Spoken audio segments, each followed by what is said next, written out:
Аз казвам Сашо Ковачев и съм председател на Сдружение Ларго Кюстендил. Сдружение Ларго Кюстендил е учредено, създадено през 2007 година от една група граждани, които, водени от нашата кауза, вярвахме, че могат да променим живота на нашата общност, могат да променим и света. Горе-долу, 20 години малко по-късно, повече остаряхме, ентусиазма така утихна, но пък свършихме и немалко работа. Имаме доста постижения, с които не можем да се похвалим. През 2009 до 2019, 10 години сме работили по две програми на Министерство на здравето: превенция на ХИВ, СПИН и полупредавани инфекции, превенция на туберкулозата в регион Кюстендил, и успяхме да постигнем резултати, да намалим нивата на заболеваемост на тези болести, да направим превенция за бъдещите поколения, така че хората да бъдат по-здрави и по-щастливи. Здравето ни е един от водещите приоритети. Преди повече от 5 години стартирахме програма за застъпничество в сферата на здравеопазване.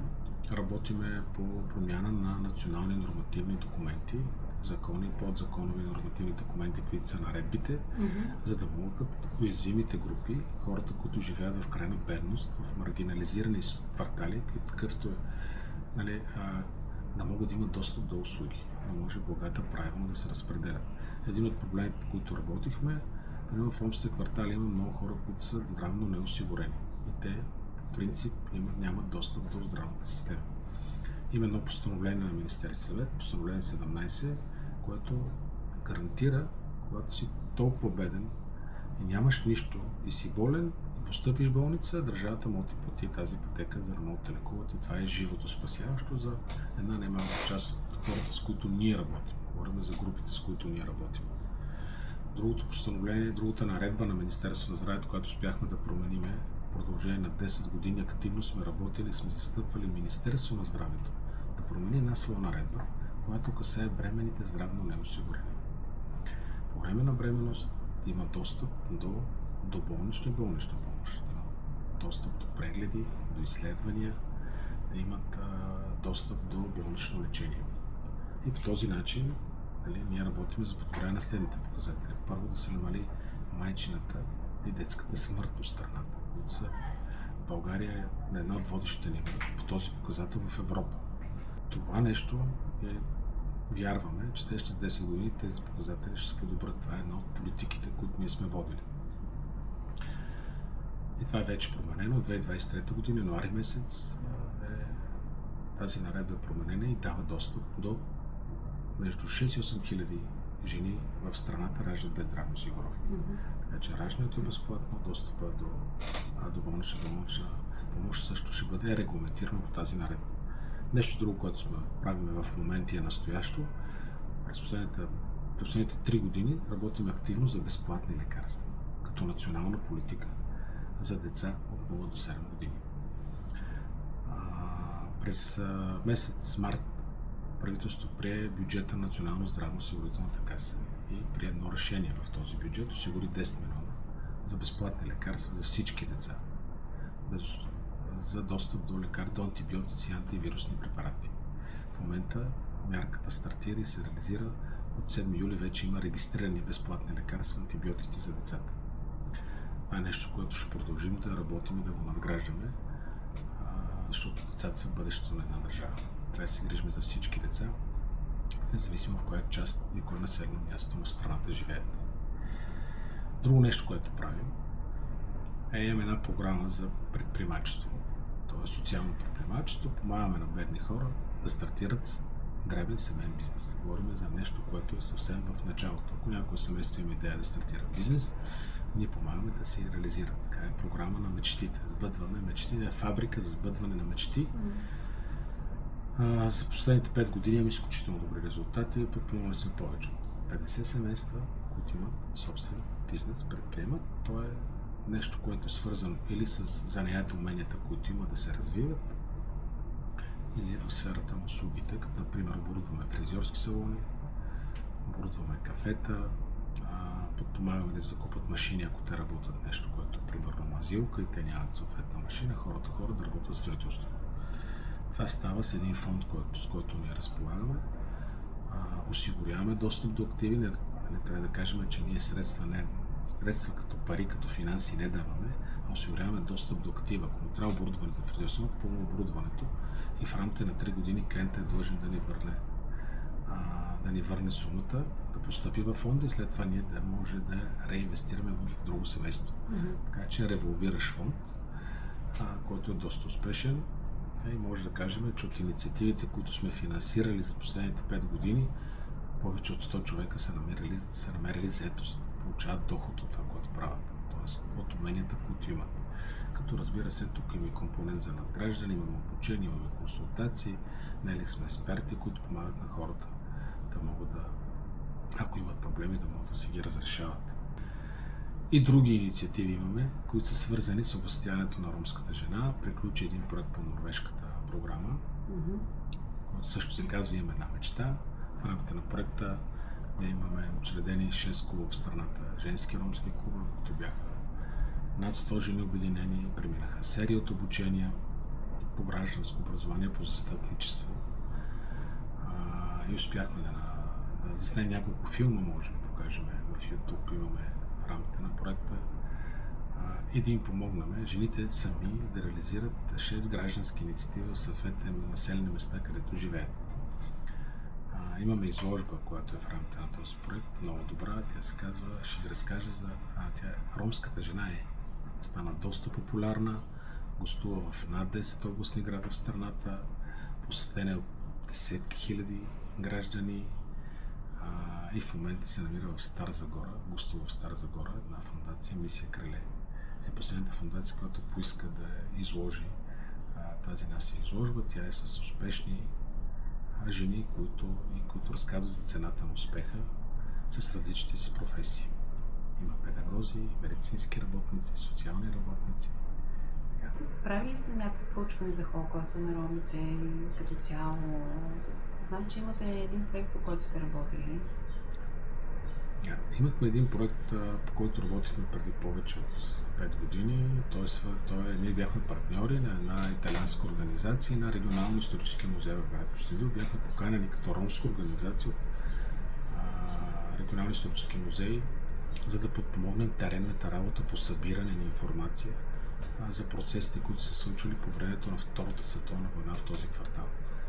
Сега по-късно господин Лазаров ще ви разкаже за историята на квартала, как е създаден, през коя година, как е построен, как е изграден и какъв е живота бил по времето, преди. Това, което ние имаме информация, ние сме събирали интервюто от възрастни хора. Принципа, по който подбирахме хората, е да бъдат най-възрастни хора от квартала, които са живи, имат някакви спомени и по техни спомени могат да разказват за живота по време на Втората световна или пък да разказват неразказани истории на своите родители. Да бъде препредадена информация, защото повечето от интервюираните или не са били родени тогава, или са били в много малка детска възраст. Да. Така че те питахме ги какво знаят, какво са разказвани от техните родители. По-скоро да препредават информация. И това е с което ние разполагаме. За Холокоста е много интересна тема. Ние като организация винаги сме се интересували. Посещавал съм няколко пъти Полша по служебни въпроси и работни процеси. Бил съм в град Тарнов, там има ромски музей. Етнолог го учредил, полски етнолог, мисля, че се казваше Бартош, който има в музея, ромски музей, изложени всички занятия, които са съществували, които изследвал, и в един малък кът е направил музей на Холокоста. Там са изписани в Полша всички фамилии, които е събрал информация и изследва, които са избити по време на Втората световна война. Там ни е разказал, че в Полша много трудно ги събирали, за да ги закарат до концлагерите и ги разстрелвали направо по домовете им, докато хората спяли и вечерали. Нещо от сорта, но говорим за време на Полша, по време на Втората световна война. Аз се спомените ми от посещението на този музей. Там са изписани имената на семейства, които са били избити. За България и за Кюстендил не е имало Холокост. В смисъл, не е имало процес по депортиране, не е имало процес по така избиване на хора на форма на геноцид. Хората разказват, че в квартала е било спокойно, тя е била малка ромска общност, в Кюстендил сега наборява може повече от 10 000, но това е била малка ромска общност в края на града, съвсем в единия край, в източния край, изолирани, без пътища, с много трудна инфраструктура, без работа. Имало изключително висока безработица, хората са работили като общи работници, с занаятите, които имат тогава, било ковачеството, примерно, и хамалството. Но са били много бедни, страдали са много, не е имало работа, не е имало училище, не е имало институции, където се образоват и имало много болести. Била изключително висока смъртността. Общо взето в рамките на този период по-възрастните хора казват, че има епидемия от някакъв коремен тиф. Почти във всяко семейство има смъртни случаи. Като цяло, казахме, че в България не съществува като определение, нали, ромски холокост по време на Втората световна война. Някаква друга информация, свързана с това дали има някакви изследвания по този въпрос в страната, дали е признат по някакъв начин. Имате ли някаква такава информация? Темата за ромски холокост първо остава много неизвестна, остава покрита, неизследвана. Не се говори за нея. И никой, където и отидете в друга държава, ако питате дали има ромски холокост по време на Втората световна война, ще ви кажат, че няма. Но има историци, етнолози, които изследват и доказват, че може би между 300 и 500 хиляди роми са избити в концентрационните лагери. Но това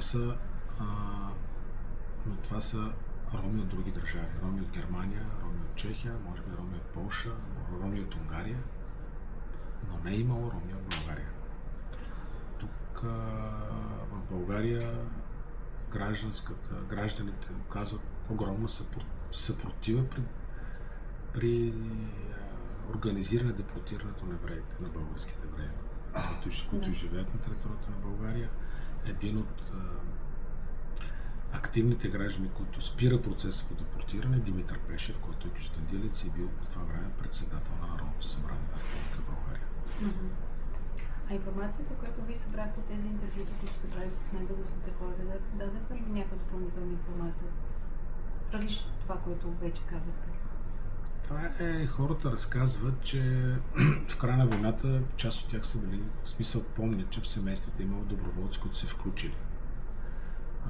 В една от битките, която е в близка нам държава, в Македония, казват, че са били мобилизирани и са участвали в съпротивите, във военни действия.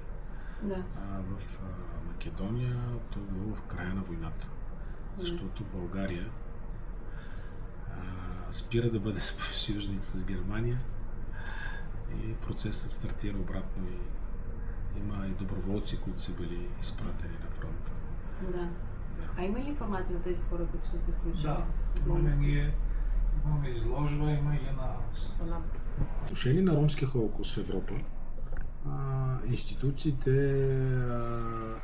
и в тези страни, където имало холокост, са длъжни да изследват процеса, за да може да бъде описан и за да може да бъде разказван.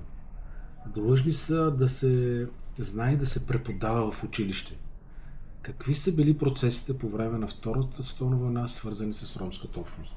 В Унгария, в Чехия, в Германия, в Италия. Нали, какво се е случило с ромите? Защо са били депортирани, защо са били избивани цели семейства, цели фамилии? И защо това не се разказва? То трябва да се знае, трябва да се помни за никога повече да не се случва в нито една точка на земята да бъдат избити невинни хора. Между другото, България е една от, може би единствена държава, по времето на Втората световна война, която не допуска депортира нито на евреи, нито на роми. И това е един от най-хуманните актове. За да спасиш човешки живот. А тези трудовите лагери, които казаха... По настояване тогава това, което ние, аз знам, и това е от Деян Колев, който историк, философия разказва, е, че по времето на Втората световна война, по искане на Германия, България отказва да предаде своите евреи, своите роми, като казва, че са им нужни за работа и създава трудови лагери.